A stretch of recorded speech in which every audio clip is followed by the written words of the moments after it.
प्रिय विद्यार्थियों, corporate accounting निगम लेखांकन के अंतर्गत अपन बात कर रहे थे कंसोलिडेटेड फाइनेंशियल स्टेटमेंट नामक चैप्टर की। एकीकृत वित्तीय विवरण और एकीकृत वित्तीय विवरण के पिछले वीडियो लेक्चर में अपन ने बात की थी कि होल्डिंग कंपनी कौन सी होती है, सब्सिडियरी कंपनी कौन सी होती है, और यदि कोई होल्डिंग कंपनी है तो उस कंपनी को अपने वित्तीय विवरणों में कंसोलिडेटेड फाइनेंशियल स्टेटमेंट भी बनाने होते हैं, जिसमें एकीकृत जो वित्तीय विवरण पत्र बनाए जाते हैं उनमें सहायक कंपनी से संबंधित महत्वपूर्ण सूचनाएं शामिल की जाती है। बल्कि यूँ कहें कि सहायक कंपनी और सूत्रधारी कंपनी दोनों कंपनी की संपत्तियों, दायित्वों, आय और व्ययों को मिलाकर के एक साथ जो एकमात्र विवरण पत्र बनाते हैं। कंपनियां दो है लेकिन विवरण पत्र एक बनता है, वो कंसोलिडेटेड फाइनेंशियल स्टेटमेंट कहलाता है। कंसोलिडेटेड फाइनेंशियल स्टेटमेंट के लेक्चर की इस श्रृंखला में आज अपन बात करने वाले हैं अकाउंटिंग स्टैंडर्ड नंबर 21 AS21।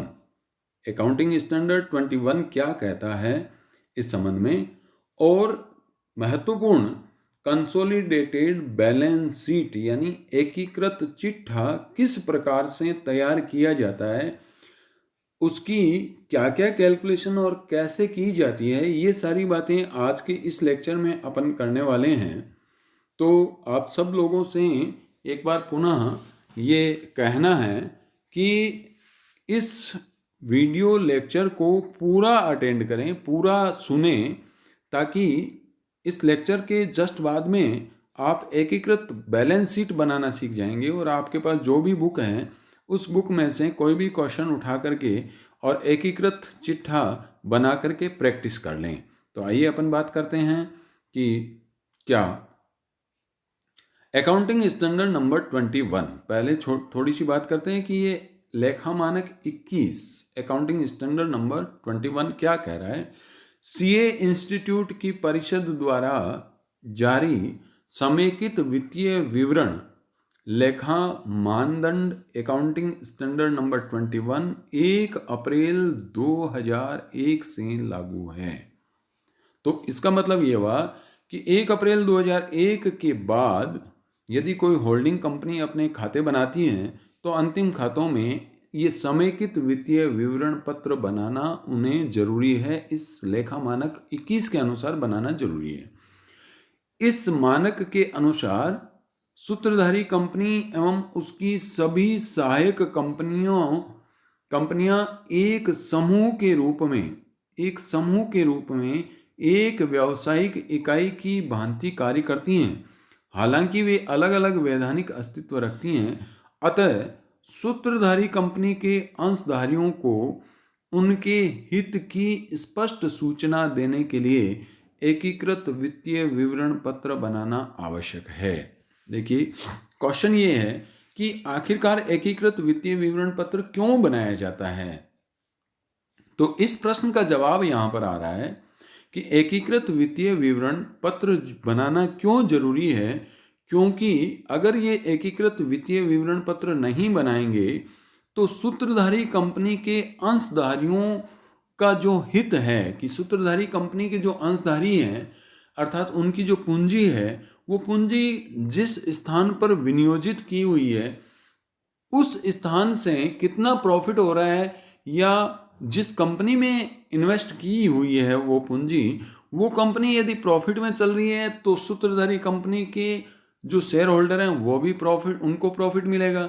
अगर वो दूसरी वाली कंपनी अगर लॉस में चल रही है तो सूत्रधारी कंपनी के अंशधारियों को लॉस में हिस्सा मिलेगा। इसलिए सूत्रधारी कंपनी के अंशधारियों को उनके हित की सूचना देने के लिए एकीकृत वित्तीय विवरण बनाना आवश्यक है। समेकित अथवा एकीकृत वित्तीय विवरण में दो चीजें हैं, एक है एकीकृत चिट्ठा यानी कंसोलिडेटेड बैलेंस शीट और दूसरा है एकीकृत लाभ हानि खाता। ये दो चीजें बनाई जाती है। तो आज अपन जो बात करने वाले हैं वो बात करने वाले हैं एकीकृत चिट्ठा कैसे बनाया जाता है। तो आइए अगली स्लाइड में देखते हैं एकीकृत चिट्ठा बनाने की क्या स्टेप्स हैं। एकीकृत चिट्ठा सूत्रधारी एवं सहायक कंपनी के चिट्ठों में अलग अलग प्रदर्शित संपत्तियों एवं दायित्वों को मिलाते हुए एक चिट्ठा बनाया जाता है।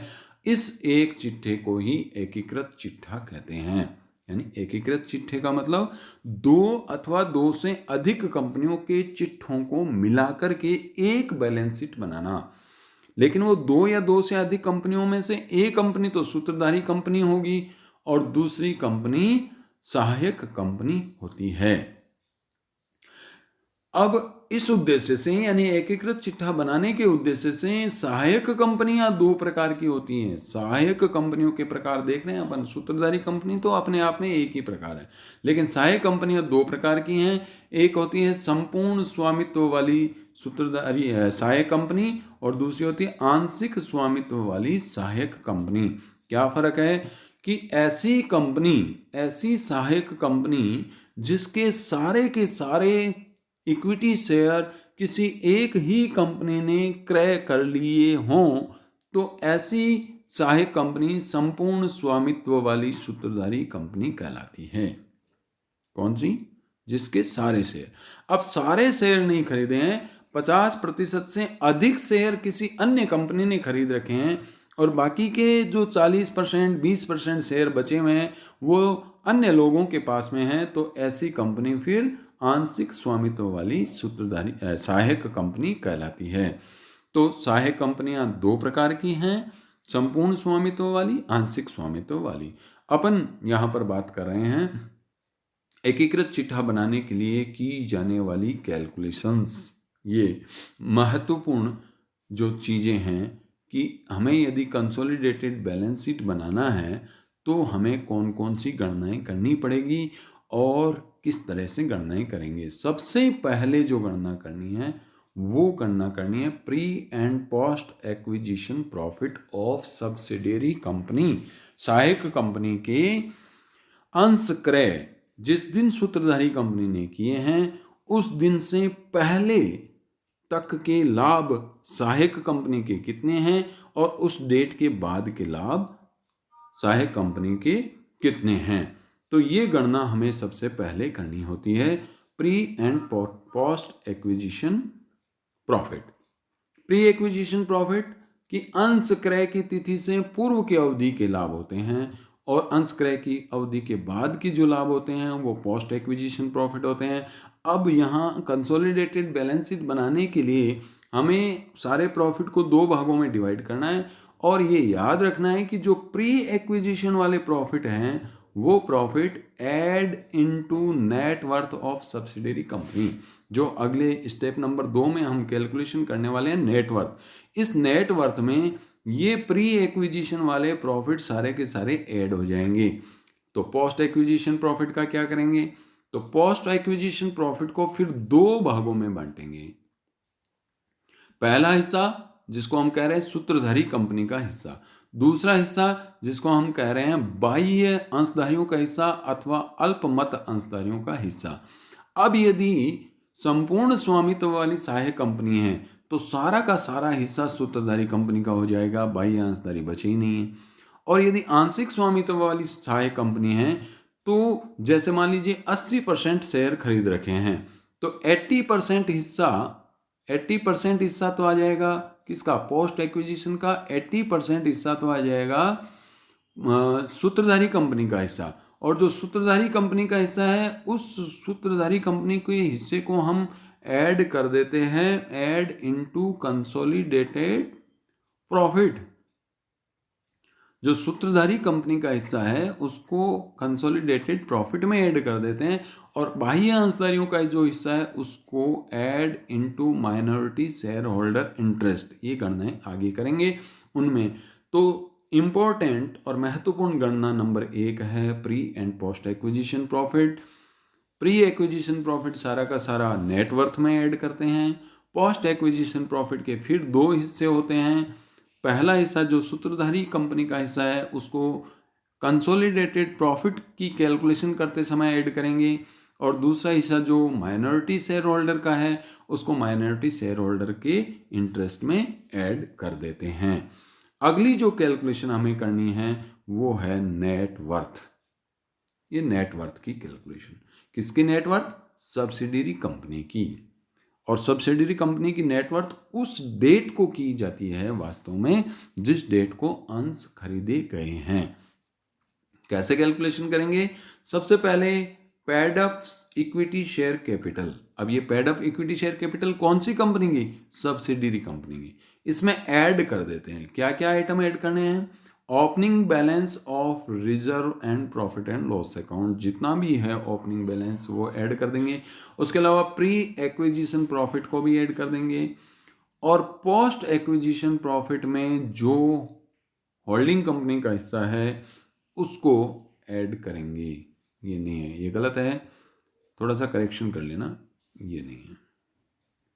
प्री एक्विजिशन प्रॉफिट का हिस्सा ऐड करेंगे। पोस्ट एक्विजिशन में जो हिस्सा है होल्डिंग कंपनी का उसको कंसोलिडेटेड प्रॉफिट में ऐड करेंगे, ये नेटवर्थ में ऐड नहीं करेंगे। उसके अलावा profit on revaluation of assets जो है वो भी ऐड कर देंगे।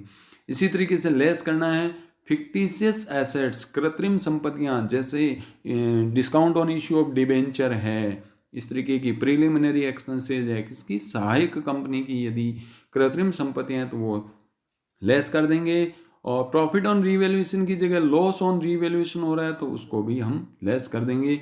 इस तरीके से आएगी हमारे पास नेटवर्थ, और इस नेटवर्थ के भी हम दो हिस्से करेंगे। पहला हिस्सा होल्डिंग कंपनी का हिस्सा, दूसरा माइनॉरिटी शेयर होल्डर का हिस्सा। यदि होल्डिंग कंपनी के पास 80% शेयर है तो नेटवर्थ का 80% होल्डिंग कंपनी का हिस्सा, और बाकी बचा हुआ 20% माइनॉरिटी शेयर होल्डर का हिस्सा। जो होल्डिंग कंपनी का हिस्सा है उसकी तुलना आगे हम विनियोगों की लागत से करेंगे, और गुडविल या कैपिटल रिजर्व कैलकुलेट करेंगे, और जो माइनॉरिटी शेयर होल्डर का हिस्सा है उसको माइनॉरिटी शेयर होल्डर में। अब यहीं देख लीजिए, एक तो माइनॉरिटी शेयर होल्डर का हिस्सा था ये कौन सा? जो पोस्ट एक्विजिशन प्रॉफिट है उसमें, और दूसरा माइनॉरिटी शेयर होल्डर का हिस्सा है ये कौन सा? नेटवर्थ का। इन दोनों को प्लस कर देते हैं। किसको? पोस्ट एक्विजिशन प्रॉफिट में माइनॉरिटी शेयर होल्डर का हिस्सा और नेटवर्थ में माइनॉरिटी शेयर होल्डर का हिस्सा, इन दोनों को जोड़ करके कुल आ जाता है माइनॉरिटी शेयर होल्डर, जिसको कंसोलिडेटेड बैलेंस शीट में हम दिखाने वाले हैं। तो कहने का मतलब ये हुआ कि ये जो पहली और दूसरी कैलकुलेशन है, pre acquisition profit post acquisition profit का निर्धारण करना, और दूसरी गणना नेटवर्थ की कैलकुलेशन करना, ये दोनों बहुत महत्वपूर्ण है, क्योंकि यदि ये दोनों गलत होगी तो आगे सारी कैलकुलेशन गलत ही चलेगी। इसलिए इन दोनों को बड़ा ध्यान से करना है। तीसरी कैलकुलेशन जो हमें करनी है वो है गुडविल। गुडविल या कॉस्ट ऑफ कंट्रोल एक ही बात है, और अथवा कैपिटल रिजर्व, मतलब या तो गुडविल आएगी या कैपिटल रिजर्व आएगी। कैसे आएगी? कि कॉस्ट ऑफ इन्वेस्टमेंट में से dividend from pre acquisition profit घटा देंगे। यदि प्री एक्विजिशन प्रॉफिट में से होल्डिंग कंपनी को डिविडेंड प्राप्त हुआ है तो ऐसा डिविडेंड कॉस्ट में से घटा दिया जाएगा, इन्वेस्टमेंट की कॉस्ट में से। इन्वेस्टमेंट की कॉस्ट का मतलब जब शेयर खरीदे थे, जैसे 10 रुपए वाले शेयर 12 रुपए में खरीदे तो 12 रुपए कॉस्ट हो गई। तो इस कॉस्ट और शेयर इन नेटवर्थ, इन दोनों की तुलना करते हैं, और तुलना करके यदि कॉस्ट अधिक है तो आधी की राशि को गुडविल माना जाएगा, और यदि कॉस्ट कम है तो कमी की राशि को कैपिटल रिजर्व माना जाएगा। गुडविल आ रही है अथवा कैपिटल रिजर्व आ रहा है, उसे कंसोलिडेटेड बैलेंस शीट में दिखाना होता है, यानी एकीकृत चिट्ठी में दिखाएंगे। चौथी कैलकुलेशन करनी है कंसोलिडेटेड प्रॉफिट, यानी एकीकृत लाभ। इसको भी एकीकृत चिट्ठी में दिखाना है। क्या क्या चीजें आएगी? सबसे पहले आएगा opening balance of profit and loss account of holding company. देखिए, इस चैप्टर में खास बात यही है कि दोनों कंपनियों को अलग अलग पहचान कर, एक होल्डिंग कंपनी, एक सब्सिडियरी कंपनी, और हमें कहाँ कौन सी कैलकुलेशन में कौन सी राशि तो होल्डिंग कंपनी की लेनी है और कौन सी कैलकुलेशन में कौन सी राशि सब्सिडियरी कंपनी की लेनी है, ये चीज़ें अच्छे से नोट कर लें, ये चीज़ें अच्छे से याद कर लें, क्योंकि यहीं गड़बड़ होती है। तो यहाँ opening balance profit and loss account किसका लेना है? होल्डिंग कंपनी का। इसमें प्लस ऐड करना है, add profit for the year of holding company. तो ये तो आ गया होल्डिंग कंपनी का कुल लाभ, और होल्डिंग कंपनी के कुल लाभ में share in post acquisition profit जो आ रहा है उसको और ऐड कर देना है। देन अगली calculation number 5, minority shareholder interest. जैसा कि अभी पहले बात कर चुके, दो चीजें इसमें आती हैं, शेयर इन नेटवर्थ। एक तो माइनॉरिटी शेयर होल्डर का यानी बाह्य अंशधारियों का नेटवर्थ में हिस्सा, और दूसरा share in post acquisition profit. तो ये 5 कैलकुलेशन हमारी हुई है। इन 5 में से पहली और दूसरी कैलकुलेशन के आधार पर तीसरी, चौथी, पांचवी कैलकुलेशन है, और तीसरी, चौथी और पांचवी जो कैलकुलेशन हमने यहाँ पर सीखी है, ये तीनों कैलकुलेशन में जो राशियां आई है उसको बैलेंस शीट में दिखाना होता है। आइए अब देखते हैं कि बैलेंस शीट कैसे बनाएंगे। ये ब्लैंक बैलेंस शीट का एक तरह से प्रारूप है। Consolidated balance sheet as on लिख देंगे। सबसे पहले equity and liabilities. Equity and liabilities में shareholder fund, shareholder fund में शेयर कैपिटल। ध्यान ये रखना है, शेयर कैपिटल यहाँ किसकी आएगी? केवल होल्डिंग कंपनी की आएगी। फिर reserve and surplus. Reserve and surplus में जितने भी रिजर्व है, जनरल रिजर्व है, कैपिटल रिजर्व है, किसी भी अन्य नाम से रिजर्व है, लेकिन ये सारे रिजर्व केवल किसके आएंगे? होल्डिंग कंपनी के। सब्सिडियरी कंपनी की कैपिटल नहीं लिखी जाएगी, सब्सिडियरी कंपनी की के रिजर्व नहीं लिखे जाएंगे। उसके अलावा कंसोलिडेटेड प्रॉफिट, अब ये हमने कैलकुलेशन की है, ये हमारा वर्किंग नोट है। वर्किंग नोट अभी सीखा था कैलकुलेट करना, ये वर्किंग नोट में से ये आ जाएगा कंसोलिडेटेड प्रॉफिट। नंबर 2 किसका? Number 2 equity and liabilities heading चल रहा है, उसका number first shareholder fund और number second minority shareholder interest.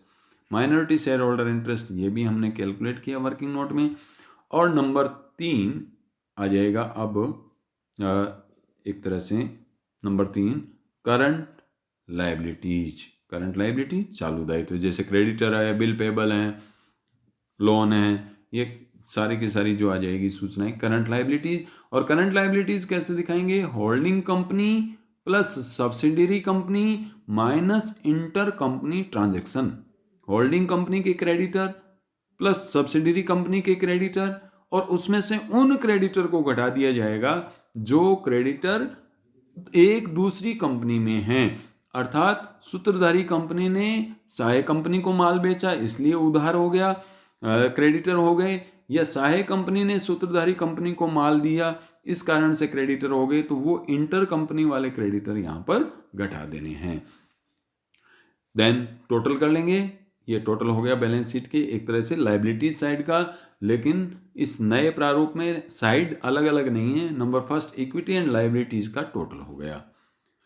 उसके बाद एसेट्स। एसेट्स में क्या क्या दिखाना है, कैसे दिखाना है कि एसेट्स का पहला हेडिंग आएगा नॉन करंट एसेट्स, जैसे बिल्डिंग, फर्नीचर, ये नॉन करंट। नॉन करंट में टेंजिबल एसेट्स में बिल्डिंग, फर्नीचर आ जाएगी। कैसे आएगी? होल्डिंग कंपनी और सब्सिडियरी कंपनी दोनों को ऐड करके, एच प्लस एस यानी holding company plus subsidiary company, दोनों कंपनियों की संपत्तियों को ऐड कर देंगे। Then intangible assets. Intangible assets यानी अमूर्त संपत्तियां, जैसे गुडविल। तो गुडविल है तो होल्डिंग कंपनी की बैलेंस शीट में कितनी गुडविल है, सब्सिडियरी कंपनी की बैलेंस शीट में कितनी गुडविल है, और प्लस हमने जब कैलकुलेशन की तो कितनी गुडविल आई, ये तीनों ऐड कर दिए जाएंगे। यदि कैलकुलेशन में गुडविल की जगह कैपिटल रिजर्व आता है तो यहाँ प्लस की जगह पर माइनस कर देंगे। यदि गुडविल पहले से नहीं है तो कैलकुलेशन वाली लिख देंगे। यदि गुडविल पहले से नहीं है, कैपिटल रिजर्व आ रहा है, तो वो equity and equity share holder के अंतर्गत नंबर 2 जो 2 नंबर जो अपन माइनॉरिटी शेयर होल्डर इंटरेस्ट दिखा रहे थे, उससे पहले रिजर्व एंड सरप्लस में कैपिटल रिजर्व आ जाएगा।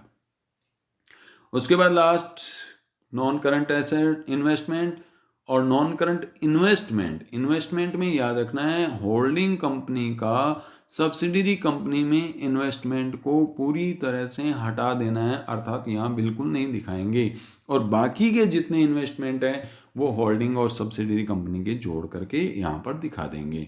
और लास्ट करंट एसेट्स, 3 हेडिंग हुए करंट एसेट्स में holding company plus subsidiary company minus inter company. जैसे अपन ने ऊपर करंट लाइबिलिटीज में सीखा है उसी तरीके से करंट एसेट्स जैसे डेटर्स, बिल रिसीवेबल, स्टॉक, ये सारी चीज़ें होल्डिंग कंपनी की और सब्सिडियरी कंपनी की दोनों ऐड कर दी जाएगी। और ऐड करने के बाद इंटर कंपनी जो है यानी एक कंपनी के दूसरी कंपनी में, अर्थात जितने क्रेडिटर हैं उतने ही डेटर होंगे, जितने बिल पेबल हैं उतने ही बिल रिसीवेबल होंगे, तो वो यहाँ पर माइनस कर दिए जाते हैं।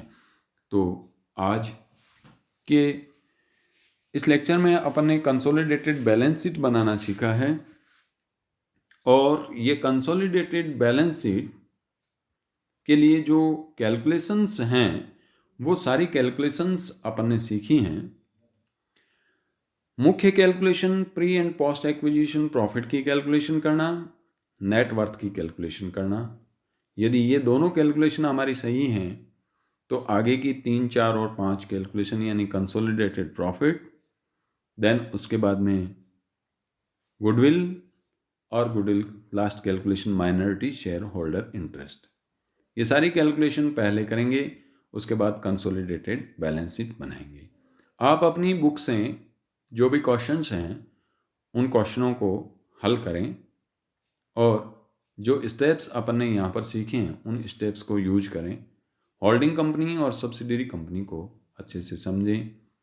इस चैप्टर की और कुछ विशेष बातें अपन अगले लेक्चर में करेंगे, तो अगला लेक्चर भी कंटिन्यू में देख लें। तब तक के लिए धन्यवाद।